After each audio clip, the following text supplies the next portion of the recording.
Welcome, everyone. Welcome to my session from okayish to outstanding, how any team can become a high-performing one. My name is Toby, and for over 15 years now, I've been building, leading, and working in teams, most of them remote, some of them offline. And I'm now coaching teams also, so that's what made me give this talk, because I've seen a lot, and a lot of the same patterns over and over again. But before we dive in, I want to learn a bit more about you. Are you doing Scrum? Please raise your hand if you're doing Scrum. Oh, a lot of people are doing Scrum. That's great. Why? Why are you doing Scrum? Why not? Okay, I will tell you some reasons for that. Other reasons? Someone else told you? Yeah, that's a great one. In the last time I gave this talk, somebody told me because we are paid for it, and I think that's really the best reason to do Scrum. The only one I count, I guess. But this talk is not only about Scrum, it's about a lot of other things as well. But I want to start by going a bit back in time. 32 years, basically. 32 years ago, I was not only 3 years old, but also PDF was invented. And Mosaic, the first graphical web browser, came to life, and it had amazing capabilities, such as showing images and forms. That was the average speed of the internet, and the web protocol was just released by the CERN. Intel just launched the Pentium processor with I think it was up to 200 megahertz. And also, the first team was doing Scrum. So Scrum was a way to move away from waterfall 32 years ago. A lot of other things happened after that, as you all know. For example, a lot of things were invented: Java, Wi-Fi, Google. SaaS mass adoption was more like in 2010, so 15 years ago roughly. The Agile Manifesto was released 2001, right? And only after that, people realized, the Scrum thing, people, or at least managers and so on, they really start to like this for some reason, and hey, we can make a lot of money from it. So that was when the Certified Scrum Master was introduced. The Scrum Guide only came a lot later, also around 2010, and from there, it became smaller and smaller with the time, because they made the framework more generic and more applicable to more teams, because they realized, well, our context is different from theirs, and this framework doesn't fit here, so we need to make it more generic in order for more teams to use it. A lot of things, well, not a lot of things, but some things I like about Scrum, and there are good parts to it, and that are, for me, the Scrum values. I think they are very meaningful and valuable today. Those 5 values, if your team would focus only on these values, you would be far better off than the majority of teams trying to do Scrum. Having honest conversations about these values, what they mean for us, and how we can even live to these values more, would be a great thing to do. Are you doing that in your teams? Yeah, that's also my experience. But then we have a lot of problematic parts. And I say problematic, not bad, because if they are good or bad, that depends on your context. But let's say I've seen teams where those were bad, and I've seen teams where those were not as bad. Let's start with it. For example, dailies. Who's doing dailies? The majority, I assumed so.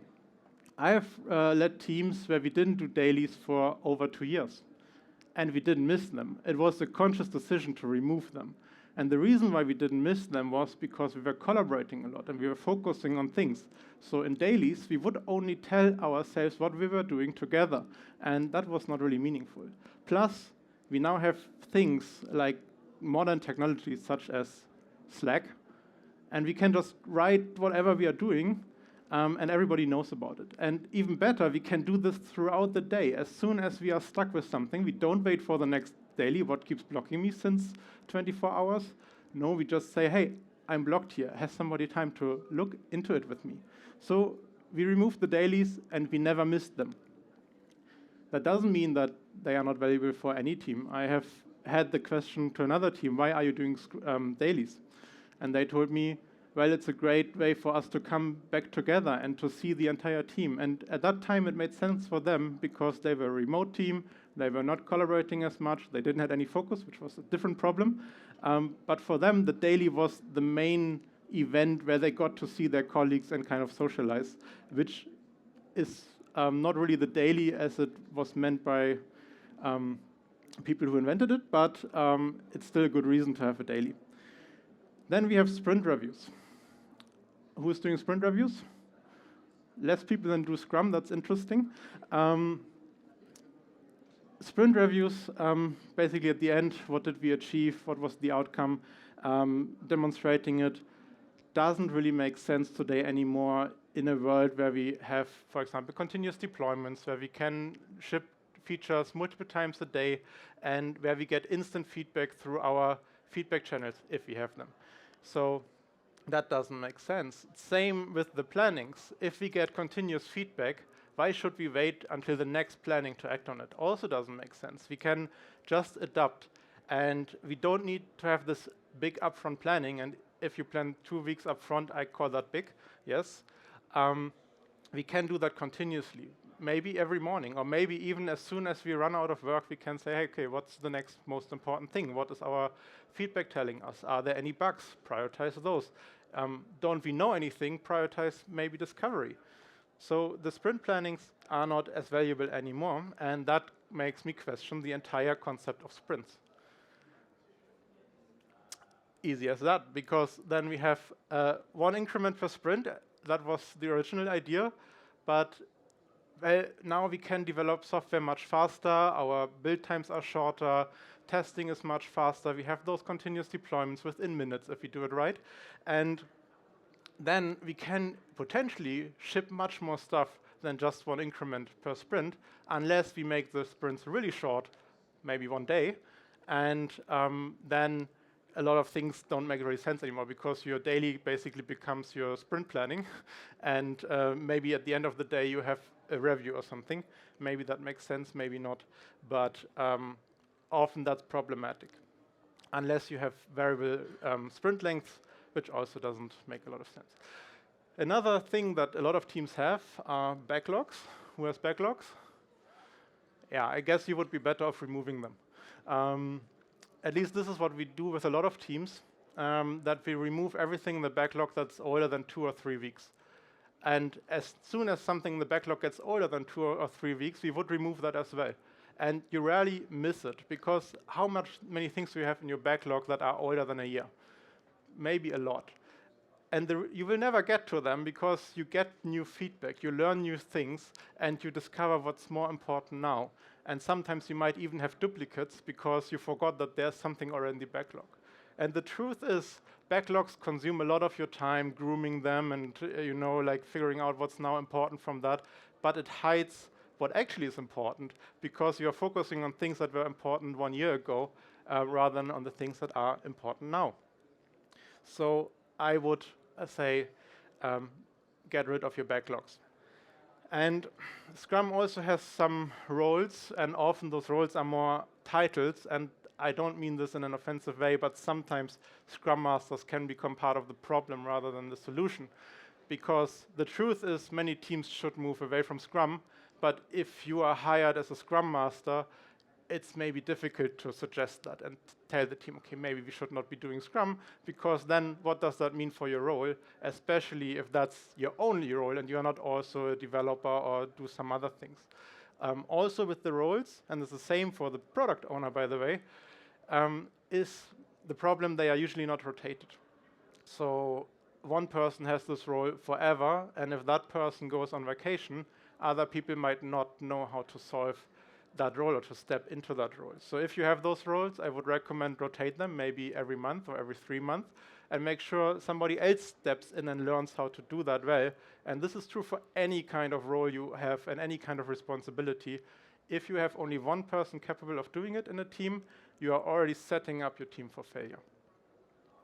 With the product owner, there are also other problems, such as, well, first the name, because in how many companies the product owner is really owning the product. But I also think it should not be the product owner owning the product, it should be the team. but in reality, it's not the product owner, not the team. It's some other instance, a founder maybe, or something like that. So that brings me to the question, is Scrum maybe more like training wheels?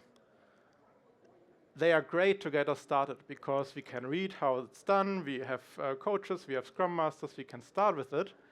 But if we want to be truly agile and high-performing, like you wouldn't put training wheels on your mountain bike when going down a single trail, right? Doesn't make sense because it hinders your flexibility. On a racing bike, you also wouldn't want training wheels because it slows you down. And that's also what I see with a lot of teams doing Scrum. The thing is, agility, we always talk about it as are we agile or not? But agility is not a binary thing. If you think of waterfall on one side of the spectrum, basically, of agility, waterfall is somewhere here, and then we have Scrum, and then there's something else, maybe. Then we can move and become even more agile. And when I say that, and I said that before in a talk, then people always ask me, Toby, what is next? And the answer to that is safe, of course. Hell no. And I guess I missed an O there, but no, that's not the answer, obviously not. But the answer is disappointing and doesn't help a lot, because the answer for me is agile frameworks do not exist. Because frameworks always give you some guide rails where you can follow along. They give you basically the frame within that you can live. They restrict the reality and make it simpler and easier for you. But at some point, you need to question those guide rails and ask, do they really make sense for us? Does this concept of a daily really make sense for us? Why are we doing it? What value does it bring? And you need to question every aspect of how you are doing things. And a framework can give you some guidance. It gives you a place to start. But it's rarely the perfect fit for your context. At least I haven't seen a team where the framework done by the book or whatever book you're using, and whatever framework, doesn't matter, always is perfect for every team. And that's the reason why frameworks are either very specific and working for very few teams very well, or they are very generic and almost meaningless. So today, I really just want to invite you to look beyond your framework and see what's valuable for you. And a way to do this is to look into common team problems that we can see in teams, and you can look for yourself how many of those you know in your team or you see in your team, because those problems are great indicators where you can start improving the situation. So the first problem that I see is isolation and low collaboration. In most teams, well, first, they don't have really focus, so everybody's working on a different task, and you have the dailies as kind of a check-in, but you don't really collaborate a lot on a solution, and you are always dependent on somebody else who is reviewing your stuff later on. So that's a real problem. Because with the isolation and the low collaboration, first of all, you have silos, right? You have knowledge islands in your team. Somebody knows certain parts of the system only and nobody else knows them. And if that person goes away, that's a problem. And then I had a team where they even had swim lanes for people on the board. So that's Toby's tasks, and only Toby has to do them. And some lanes went well and others were piling up because that person was pretty overloaded. You could see that, but there was no interaction. And if that person went on vacation, then, well, yes, I guess we won't do the bug fix in the PDF generation for the next 3 weeks. That's fine. Of course, that's not high performing, but that's a problem. And now you might say, well, we collaborate because we do code reviews. No. Asynchronous code reviews are not collaboration, it's something else, don't know what. But it basically means that you have a lot of context switches and that you work on things that you are not familiar with. And also that you ask questions too late, so the feedback comes too late. So, of course, we need to collaborate as if we meant it. And that means we need to discover the challenges together and co-create the solutions, and we have collective ownership. It's not my part of the system, it's our system. And if there's a bug, it's not my fault, it's our fault, luckily. But also that means we as a team, we do all of that together. And the more you collaborate, the less planning do you need, the less status meetings you need, and the less reviews you need. So that can be a real alternative. But there is an issue, though, and that's that competition prevents collaboration, because how many companies are there where we are rewarded for individual achievements? We have performance reviews on the individual level. We might have individual goals, and people look at what have we achieved in order to promote us. And that's a huge problem, because suddenly I cannot just look good as a team. I need to look good as an individual. And the issue here is, for example, hierarchies, the promotions, and so on, because it gets narrow to the top. So in order to get that promotion, when we are in a team, I need to be better than you. Otherwise, I don't get the promotion because you get it. So suddenly we have the competition. We might be a team, yeah, but of course, we all fight for the same kind of position if we want to get there. And that creates a lot of problems. We have secret agendas. I want the pay raise more. That's my goal. It's not my goal to be a high-performing team and to achieve great customer outcomes, but to get the pay raise is the goal now suddenly. And that leads to the ambition to outperform each other sometimes. I'm maybe exaggerating here, but I've seen that in a couple of teams, and that creates a lot of problems. Also because people become afraid of making a failure, because if they fail, it's an individual failure, and that might limit their career. So rather hide that. I deleted the production database, but nobody will notice. And suddenly real teamwork never happens. But what we really need is to have collaboration over competition, of course, because if we want to be a real team, we work together. And either we as a team win or we as a team lose. Another topic related to metrics is output obsession, because we often measure tasks and not value. For example, velocity measures tasks, not really value. Have we shipped the planned increment? Is our velocity as good or higher as last sprint, right? How often did we deploy this week versus last week, and how many features did we ship this month, or how many tickets did we close? All of that is measuring tasks, not value. We can be incredibly busy and have a very high velocity without any meaningful outcomes. So we need to focus on outcomes, and that could be, did our last delivery improve lives? And what did we learn while doing so? And this is very hard to measure, right? It's very hard to put a number to it, and that's why most teams focus on the things that are easy to measure. But things that are easy to measure are not always valuable, and valuable things are not always easy to measure. So be careful with those metrics. Another problem we see, unrelated tasks, no clear strategy, and constant pressure. A team is working on everything and nothing. Everybody has a different topic they work on, like a feature here, a bug fix there, this new system, I don't know, dependency upgrades there, and you have 5 people in your team and work on 10 different things, basically.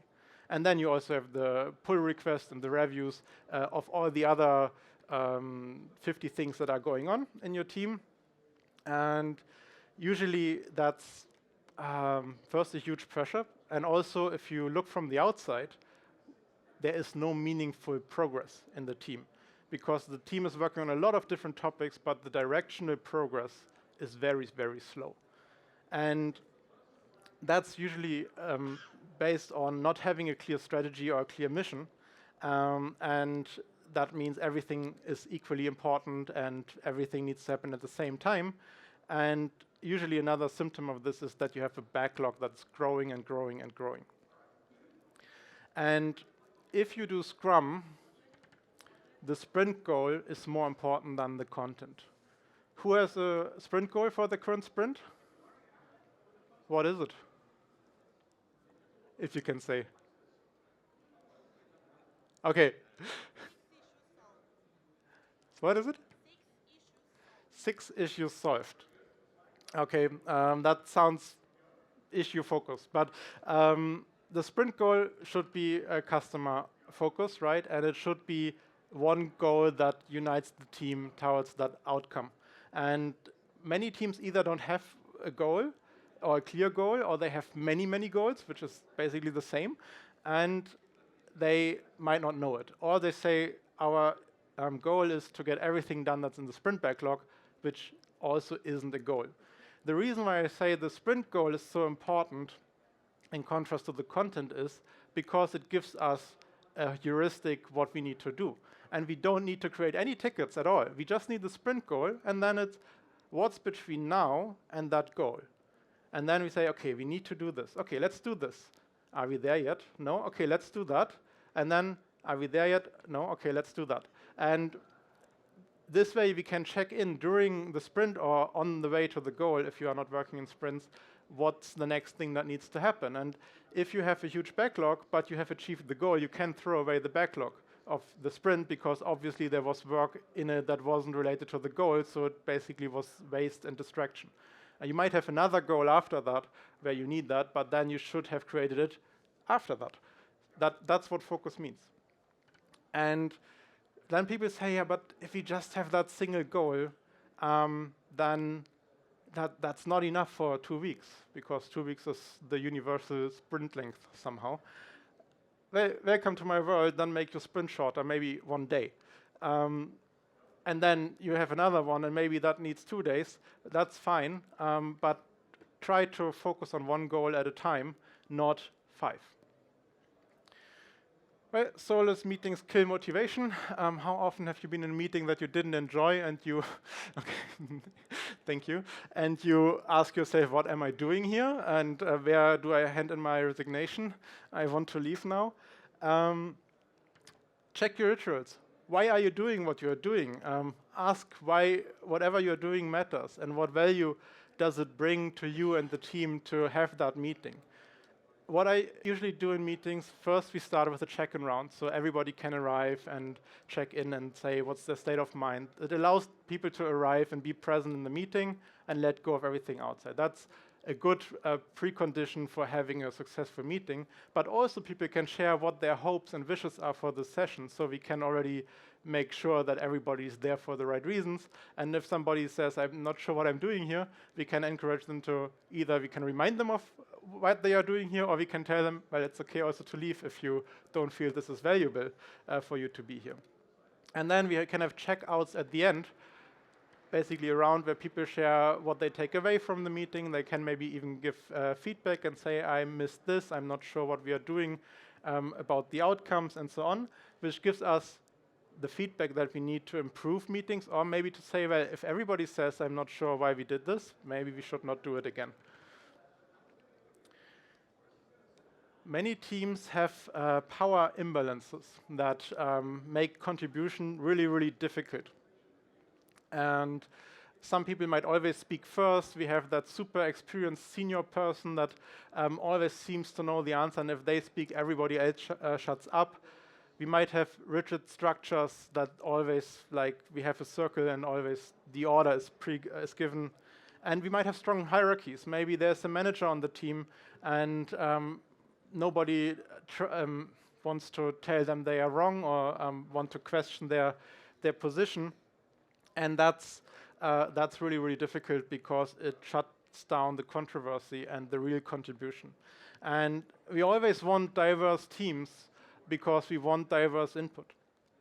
But a diverse team is basically worthless if diverse opinions cannot be surfaced, right? So what we need to do as people who are in a higher power position, we need to lower that power gradient, because you cannot do it from the bottom. If I feel lower to my manager, I cannot say, okay, I'm just now bigger and we are now on the same level, but I need them to lower that gradient. But the problem with that is they don't notice, maybe, because you feel the power gradient only when you are lower, but when you are higher, you are like, well, there isn't a power gradient. Well, I'm super comfortable here. What are you talking about? So if you don't feel it, maybe that means you are on top, and that means look for ways to lower it. That can mean that you First of all, speak last, for example. It can also mean that you step out of the conversation, or it can also mean that you ask questions and that you look for people who are silent, who didn't say anything, and give them a way to contribute more, maybe through anonymous feedback ways, or maybe like you have a anonymous session on a Miro board where they can give input if they are afraid to speak up in front of you. Because in the end, we want the ideas. It's not so important who brought them, right? And leaders speak last. That's something that I kind of learned the hard way. When I was first leading a team as a tech lead, well, I was, of course, experienced, more or less. And when I saw a problem, I also saw a solution to that, right? Because I was more or less experienced, and this is what we are trained as software engineers, that for every problem we have at least 2 solutions, without even understanding the problem, basically. So when I saw a problem or a challenge, I came to my team and said, hey, I see this problem and I see this solution. What do you think? And I expected them to tell me all the reasons why they think it couldn't work and give me meaningful feedback. But what they more or less said was, sounds good. And that was pretty annoying, because I didn't really like my solution. I thought there are flaws to it.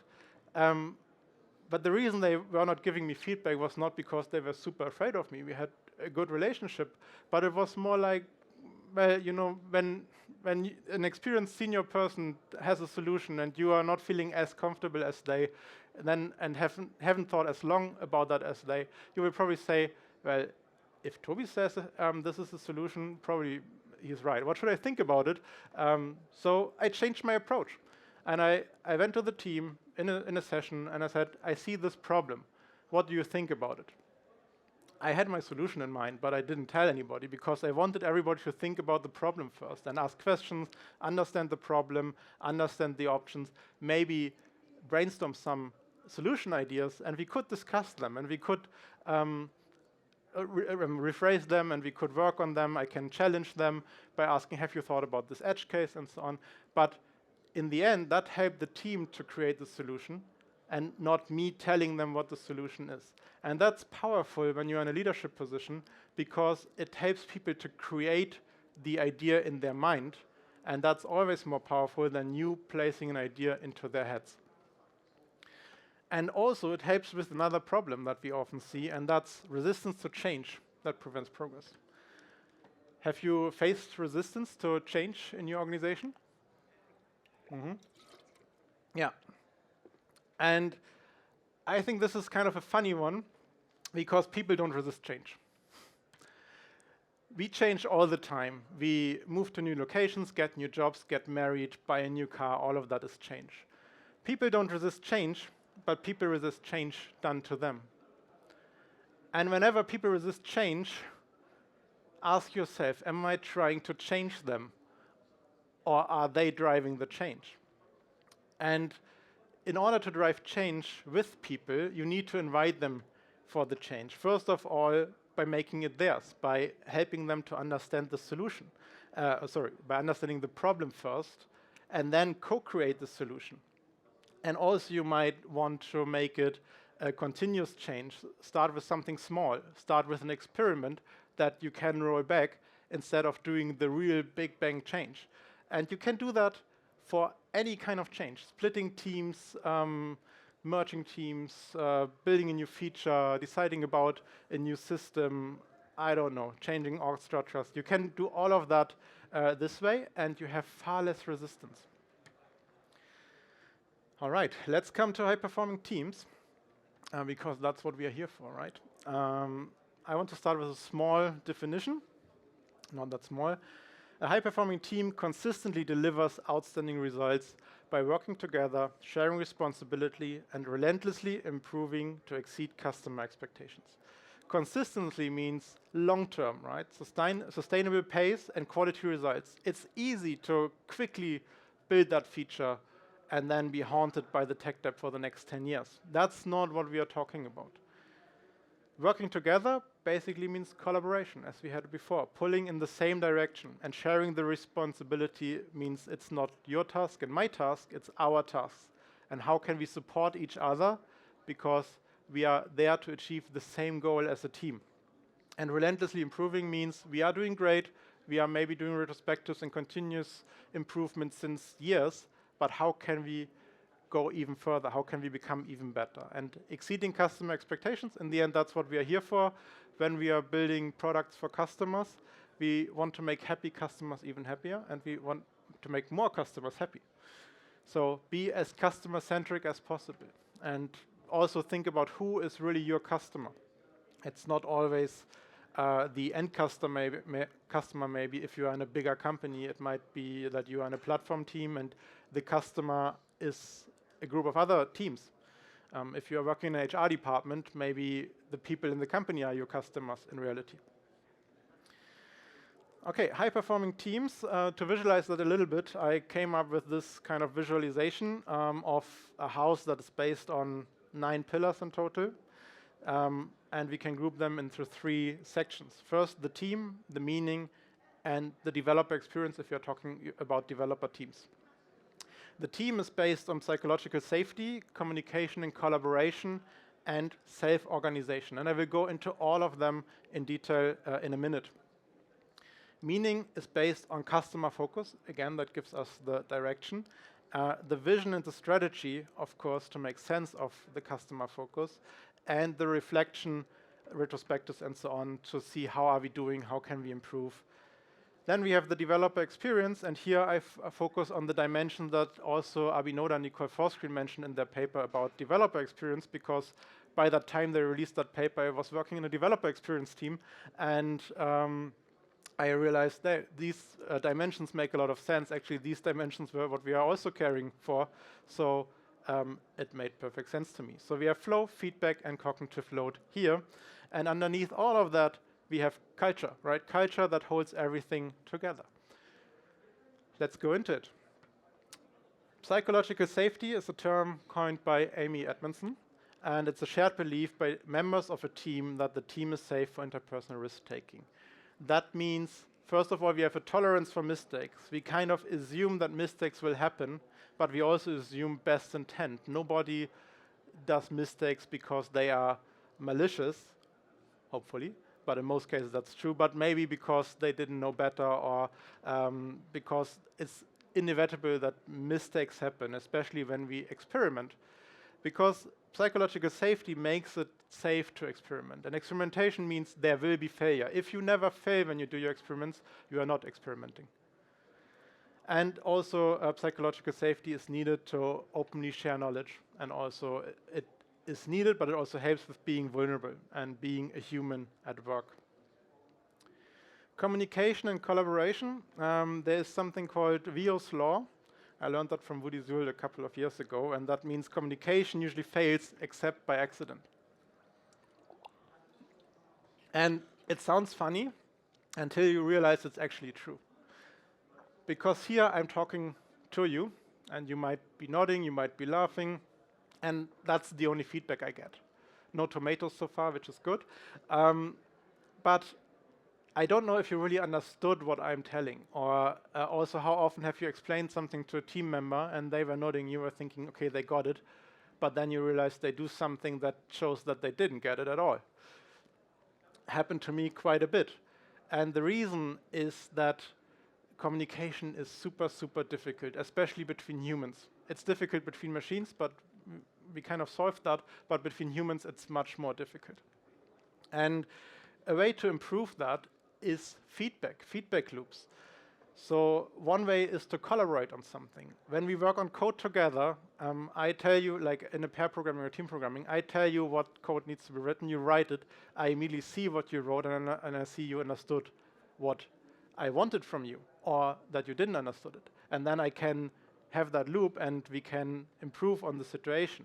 We can also do that in Figma designs, we can do that on Miro boards, we can do that even on documents. So whenever we have a meeting, we have some kind of document or a Miro board where we would document things that are said, basically so that we see what somebody understood of it, and we can immediately say, hey, this is not how I meant it. And then we know, okay, the communication just has failed, so we can correct it. And another way to do this is to verify the understanding. So if I explain a concept to you, I could ask you to backbrief me, so basically explain it to me in your own words. Or I can ask you questions afterwards to kind of test if the understanding is there. This makes sure that we have really the same understanding. And that also is true for collaboration. Collaboration is one way how we get that feedback loop in. But collaboration also has a lot of other values to us. First, it reduces the need for planning and alignment, because if we collaborate more, we can do that on the spot. It strengthens the relationships in the team and it builds the team. So if you're looking for great team building exercises, working together is something I really recommend. It leads to better solutions because you have more people thinking about the solution, more brains. The bottleneck usually isn't writing the code. It's thinking about the requirements, the problem, the solution, the edge cases, and how to do this in an understandable way. It also increases the collective ownership because you have at least 2 or 3 people knowing that part of the code and having created it. And it reduces the lottery factor, number 5.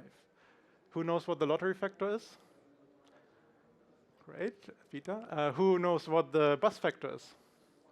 A couple of more people. So the bus factor is how many people of your team can run in front of a bus without you losing important knowledge. And lottery factor is basically that without killing your team members. So people win the lottery, quit their job, go to Hawaii or something. Can you still work, or did you lose any knowledge?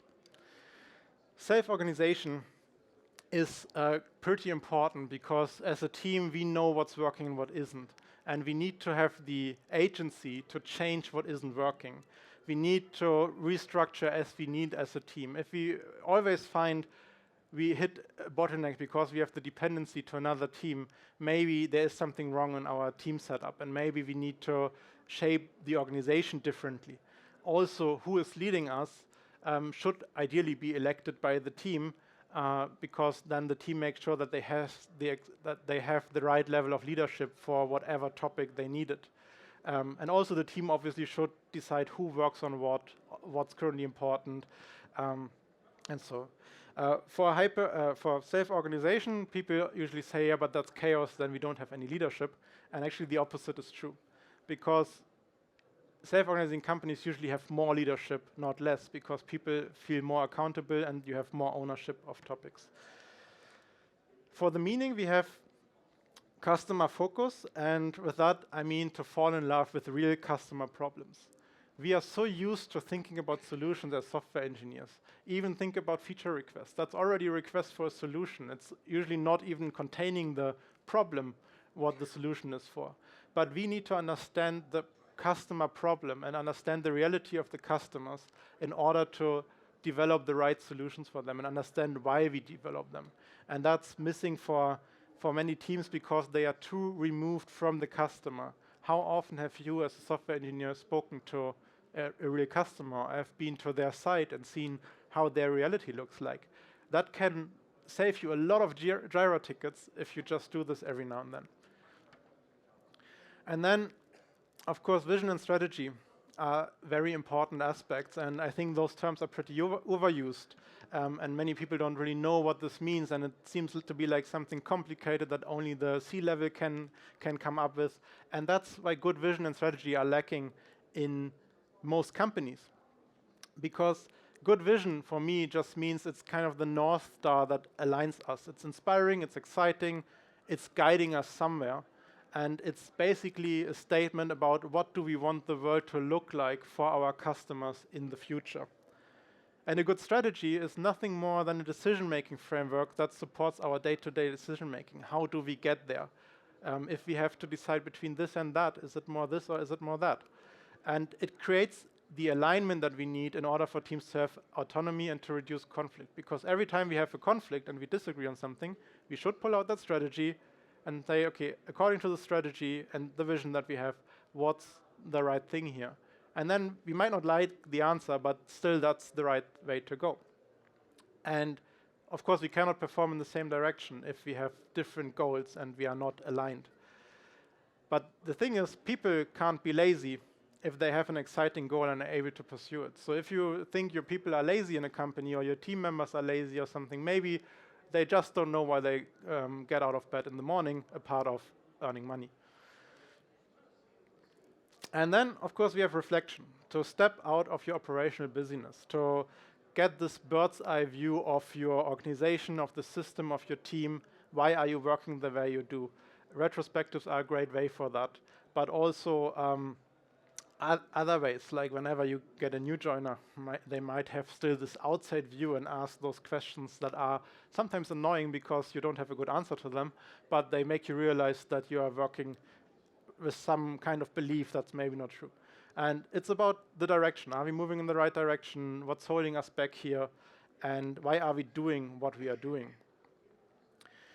Then for developer experience, we have the flow, which basically means focused motivation.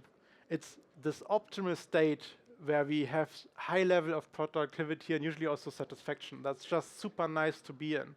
But how often do we get into that state of deep flow and quality deep work during a week? And I mean like 2 to 4 hours, maybe 2 or 3 times a week, because often we have meetings and interruptions and this, hey, do you have a minute? It's never a minute, it's usually more.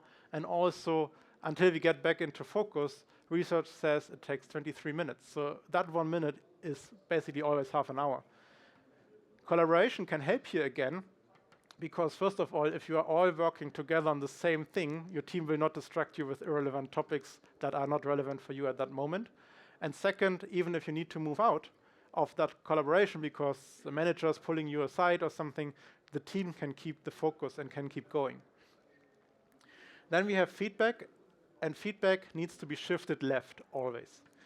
And what I mean by this is, if you think about normal software developer activities, you write your code, then the code is compiled, that's feedback, it's compiling or not, unit tests, green or not, code linted or not linting, that's feedback. Team and pair programming is also feedback immediately on a much higher level, it's much more valuable. And that happens within seconds or minutes. After that, you usually have a context switch. If something takes longer for that, basically you push it to your CI system and it takes you a couple of minutes to run, you already get a cup of coffee, or you work on something else, just answer some Slack messages, so you have a context switch. And then you get all those other feedback later. Code reviews, for example, maybe almost as valuable as feedback you get during team and pair programming, but much later. So rather shift that left, remove the code reviews, do team programmings, and you are probably better off. And of course, then in the end, very late, you have maybe customer feedback when things are finally live and your users gave you feedback and your customers also give feedback. Maybe, hey, we are still lacking this feature or this is not valuable to us. So the feedback comes late, but it's very relevant for you. And the faster you can get it, the more to the left you can shift it, the faster you have your feedback loops and you can do the increments and you can improve on the system and make sure that you are working in the right direction. Also, of course, for peer-to-peer feedback, it's important to kind of shift it left.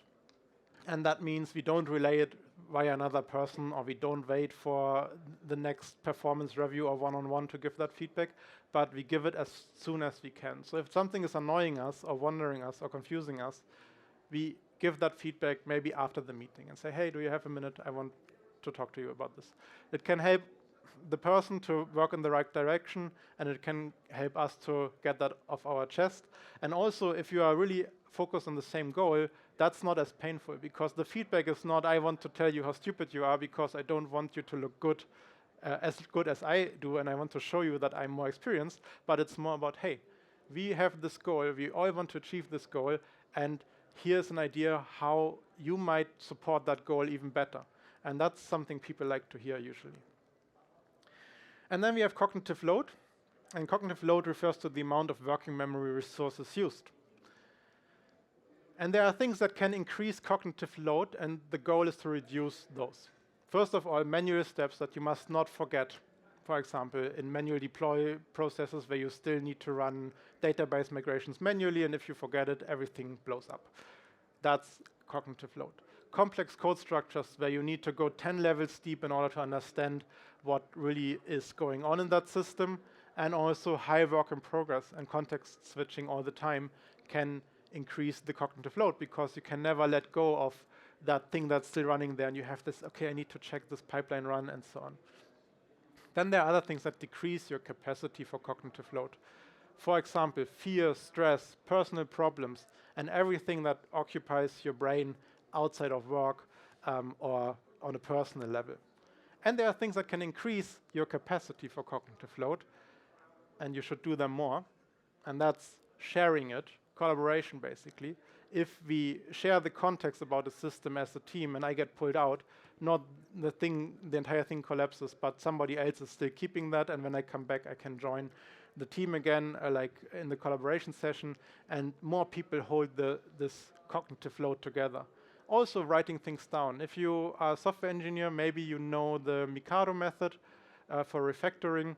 That's a great tool, basically by creating a dependency tree on a Miro board or something, and until you find something that you can move for the refactoring without breaking everything else. So you move that, you make that sticky note green basically, and then you go back that tree and move the next thing. And this way, you are always on a green state, and if somebody pulls you away from your task, you can come back to it 1 hour later, 2 days later. It doesn't really matter. You see your board, you see what's the next thing to work on, and you're immediately back on track. And underneath that, we of course have culture. How do we treat each other? Which role does the customer play, and what's important to us? How much time do we invest to become better? And how do we make decisions, and who makes them? And how do we handle conflict, after all? Okay, let's wrap this up. Improvement is a continuous game, of course. That's why we call it continuous improvement. And most teams have significant unused potential there. Even teams who are doing this for a long time, because context changes, the team changes, new tools are invented, new technologies, people learn new stuff. We learn something on conferences. So we can always move better. At least I haven't found a single team in the last 20 years where we didn't have any opportunities to improve. So the teams that did best were those that were aware of that. The teams that did worse were those that thought they have figured it all out, including my own teams. All you need is the desire and the outside perspective, and you get this outside perspective by stepping away in offsites or even retrospectives. You get that when you hire new people or when you get visitors from another team. In one company, we did rotation or like internships at other teams. For example, as a developer, you went to an infrastructure team and worked with them for a couple of weeks, and you learned about their context, but you could also give them, ask them questions that made them reflect on stuff. And of course, external consultants can also help sometimes. But there are no silver bullets. And also today, I wasn't able to give you one. A part of experimentation and collaboration, that's something that actually works almost everywhere, if you have the permissions or the freedom to do so. Then we have some books that I like that can help on this topic. First of all, we have Making Work Visible. That's how you make the invisible work, the time thieves, the things that make you slow, visible. It's about Kanban, but also it's about other visualization techniques. And there are many actionable tips there to map out what's really going on and what's really blocking you. And that can help you to get a better understanding and also show a better understanding to other people in your organization and talk about what's actually going on. Then we have agile conversations about communication techniques to build trust, address conflicts, and enhance collaboration within teams. It's not only about agile teams. If you don't consider yourself an agile team, that's not a problem. It's in general how we can be better at conversations and communication. And then we have Switch, How to Change Things When Change is Hard. That's a book I really, really like. It's about how we do change successful, because all of that improvement is change. And we need to address the emotional and the rational aspects of decision-making and creating that clear path forward together. And this book gives you many actionable advice. Before we come to questions and answers, at least questions, not sure if I have answers, about me, I'm still Toby. I help leaders build high-performing engineering organizations. I do this through leadership consulting, technical agile coaching, interim engineering leadership, and workshops, courses, and mentoring. If you would like to give me feedback, which I really appreciate, there's a feedback form behind this QR code. And the only mandatory field to fill is the rating. Everything else is optional. I don't ask for an email. You cannot sign up to my newsletter via this. I have one, but that's a different story. Also, please find me. You can connect with on LinkedIn with me. There's a link after the form, but also we can talk today. I'm a bit of an introvert, so I have a hard time approaching people, but I really like to be approached. So we can talk about all of these topics. If you need other topics to talk about with me, I'm a passionate technical wreck diver, also a digital nomad since 6 years. So that's some of the topics I like to talk about, but we can also talk about everything else. And before we open it up for questions, I want to leave you with a question myself. And that's, what experiment should your team try next week? Thank you.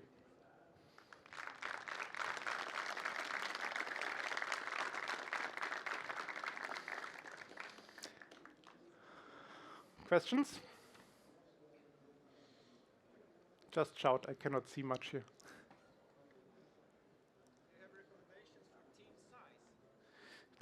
Do I have recommendations for team size? Of course I have, and the answer is, because I'm a consultant, it depends.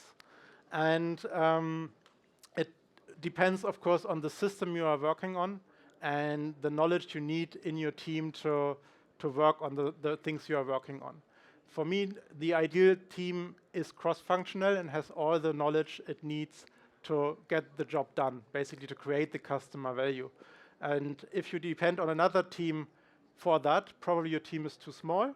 If you feel like we are working on many different things that are not really related, and especially in our dailies, we are talking about very different customers or even user personas or value streams, and that's not relevant for the rest of the team, probably your team is already too big. And in terms of numbers, I have good experience with teams of size like around 5, sometimes a bit more, rarely a bit less.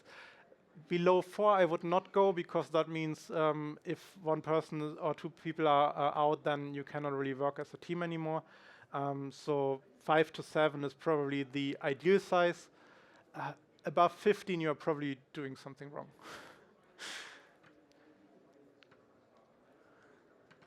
Yeah. What do you do if the business thinks you are moving too slow, but the developers are at their limits and they think you're actually moving pretty fast? So what do you do? The question was, what do you do when the business thinks you're moving too slow, but the developers are actually thinking you are moving pretty fast? And that's a mismatch of the perception of reality that we often see in companies, because for the business it can never be fast enough, and we as developers are busy all the time. But the solution to that only is to have conversations between the business and the engineering, and create this mutual understanding. Why are we moving in this direction? Why are we moving as fast as we do? What's holding us back? What do you want from us? What's the most valuable thing? First of all, we should, of course, create that trust between each other, which usually comes from the transparency. Being transparent about, okay, this small change now took us 2 months because we have these and these and these issues in the system. And communicating that so that people understand, okay, you are working on it as fast as you can, but things are holding you back. And also that they understand if you work on something else, because usually that's where this comes from. Well, the team is working on authentication. I never asked them to do this, but for you, it's the only way to go to that topic that you were actually asked to so people need to understand that this is a precondition for that. The bidirectional communication is very, very important. And also have the discussion and invite them to share what they think what would make you faster. And then you see they have solutions again, but their solutions, of course, don't make sense because they don't understand tech. But you can help them to understand why their solutions might not make sense. Or you discover a solution that actually makes sense, and then you can take it on. And you know everybody understands why you are doing what you're doing. Yeah? You mentioned rotating product owners. Is that anyone in the team that could be a product owner? So the question was, I mentioned to rotate product owners, and if anybody can do it in a team. And I would say, yes, not everybody might be willing to do it, and that should never be a force. It should be volunteeringly. But also, if you are an experienced product owner, you can give that away, and Martin talked a lot about coaching before. You can coach that person that now is the product owner if they don't feel comfortable with that. We had that also, that a junior colleague, she didn't feel really comfortable to take on leadership for a certain topic, but said, well, I'm not gone, I'm still here. You can ask me whenever you are stuck, but just try it out. And there's nothing that can go wrong. You just try it, you learn, we discuss it. If you're stuck, we can talk about it. And that gives you an opportunity to coach people around you to do your responsibilities and to learn about them. So I would say try it out with people who are open to do it.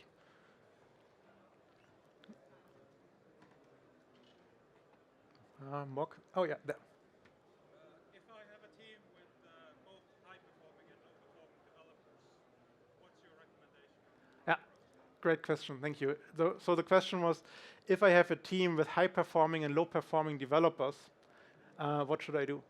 And then I would question if you have a team, because apparently there is a split. We have individuals that are high-performing and we have individuals that are low-performing, and they are not really on the same level. So the high-performing people that maybe are more senior and know more about the system and are faster, they should collaborate and help the other people to learn and grow them so that you as a team can move faster.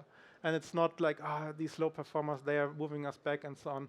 And if you have somebody who really doesn't want to perform with the team together because they don't believe in the mission, they don't believe in what you are doing, then maybe it's time to have an honest conversation if that's the right job for them, if that's the right position for them, or if they can maybe do something that they feel more meaningful, is more meaningful. So in short, if you see this mismatch as a great opportunity for the high performers to coach the low performers. Again, to work together as a team. Are there more questions? Do you have like any tips or any notes on like product managers and team managers, like should they be within the same team at all? Sorry, could you please repeat that? It was hard. Product managers versus team managers, if they should be in the same team or hierarchy-wise? So the question was if product managers and team managers should be in the same team. So for me, a product manager should sit with the team that they are working with on the product. They should not be an abstract separate team. And I know many companies are set it up this way, but by separating people by function. But that's not the idea of a cross-functional team. Cross-functional also means we have the people who know about the customers, about the product, who know about the vision and can communicate that to the team. And we don't need to wait for an audience with them and for an alignment meeting. So they should sit with the team that's building the product. They are part of the team that builds the product ideally. And if you think about reporting lines, that's something that for me should belong to the past, honestly. Well, that would be another talk about self-organizing companies.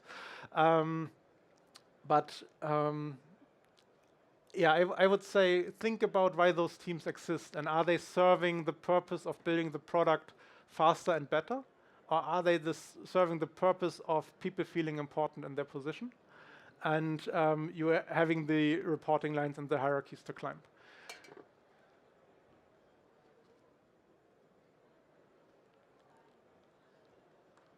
Are there other questions? I don't see any hands, but I'm also here until Friday morning, so we can also always talk more. Thank you again.